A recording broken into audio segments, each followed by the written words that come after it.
অবশেষে ডক্টর মোহাম্মদ ইউনূসের বিরুদ্ধে আইনি প্রক্রিয়া শুরু হয়ে গেল।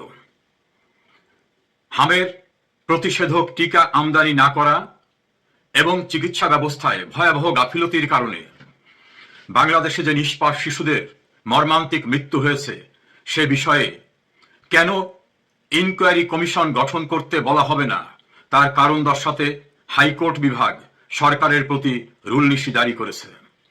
গত 19 মে বাংলাদেশ সুপ্রিম কোর্টের হাইকোর্ট বিভাগের একটি ডিভিশন বেঞ্চ জনস্বার্থে দায়ের করা একটি মামলায় এই আদেশ দেন।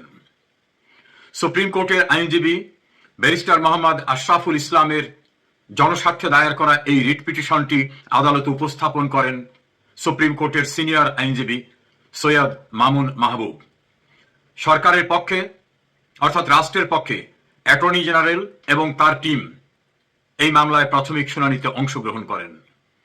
শুনানি শেষে বিচারপতি রাজিক আল জলিলের নেতৃত্বে গঠিত ডিভিশন বেঞ্চ সরকারকে কারণ দর্শানোর জন্য রুলনীতি জারি করেছেন যে কেন ডক্টর ইউনূসের টিকা আমদানিতে গাফিলতি, হামে প্রতিষেধক ব্যবস্থা গ্রহণে গাফিলতি এবং এই শিশু মৃত্যুর জন্য তার দায় দায়িত্ব নিরূপণে ইনকোয়ারি কমিশন অ্যাক্ট অনুযায়ী কেন ইনকোয়ারি কমিটি গঠন করতে নির্দেশ দেওয়া হবে না তার কারণ দর্শাতে হবে। হাইকোর্ট ডিভিশন অতঃপর এই মর্মান্তিক ঘটনায় একটি যুগান্তকারী প্রাথমিক পদক্ষেপ নিয়েছে এবং সেখানে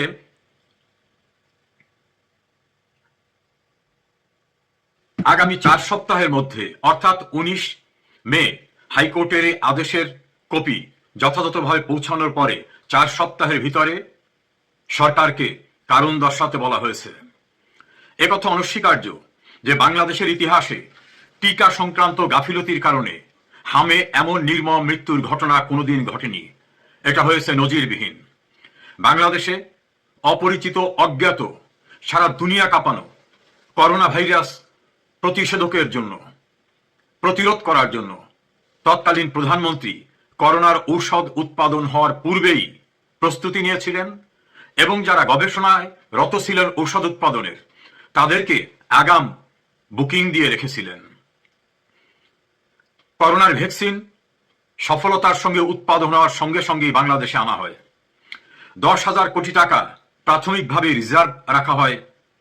করোনার ঔষধকে উৎপাদন করতে পারলেই সেখান থেকে ক্রয় করে দেশের মানুষকে বাঁচাতে হবে। এছাড়া অন্যান্য প্রতিষেধক ব্যবস্থা নেওয়া হয়, প্রিভেন্টিভ মেজার্স নেওয়া হয়। এর ফলে সারা দুনিয়ায় করোনা ভাইরাসের যে ভয়াবহ বিপন্ন অবস্থা হয়েছিল তেমনি বিপন্ন অবস্থায় পড়েনি বাংলাদেশ।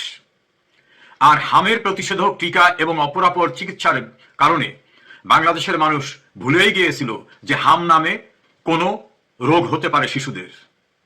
এই সাফল্য ছিল শেখ হাসিনা সরকারের। অবৈধ ক্ষমতা দখলদার ইউনূস তার স্বল্প সময়ের শাসনে প্রায় 3,00,000 কোটি টাকা বৈদেশিক ঋণ করে দেশের কোনো মেগা প্রকল্পে সেই টাকা ব্যবহার করেনি, নতুন কোনো প্রকল্প নেয়নি, কিন্তু এই টাকা নষ্ট করেছে, অনেকের অভিযোগ আত্মসাৎ করেছে।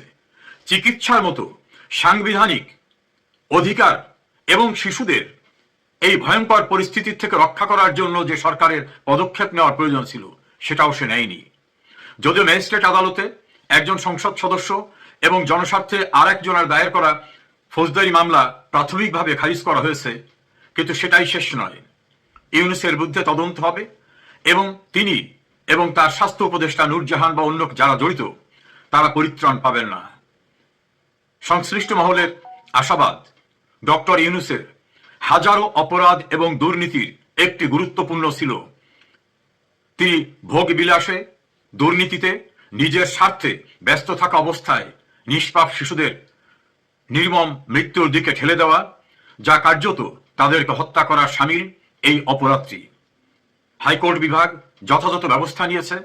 আমি মনে করি জনস্বার্থে সুপ্রিম কোর্টের আইনজীবী ব্যারিস্টার মোহাম্মদ আশরাফুল ইসলাম যে রিট পিটিশনটি করেছেন এবং সেটাকে আদালতে সুপ্রিম কোর্টের সিনিয়র আইনজীবী সৈয়দ মামুন মাহবুব উপস্থাপন করেছেন, হাইকোর্ট বিভাগ যথার্থ সিদ্ধান্ত দিয়েছে। আমরা প্রত্যাশা করব ইউনূসের এই শিশু মৃত্যু, হামের প্রতিষেধক ব্যবস্থা গ্রহণ না করা, গাফিলতি সহ ব্যারিস্টার রেজাউল করিমের গুরুত্বপূর্ণ বিশ্লেষণ। অনিয়ম, ক্ষমতা দখল, সংবিধান ভঙ্গের বিচার হবে, সেদিন খুব দূরে না। মনে রাখতে হবে, অপরাধ কখনো তামা দিয়ে হয় না।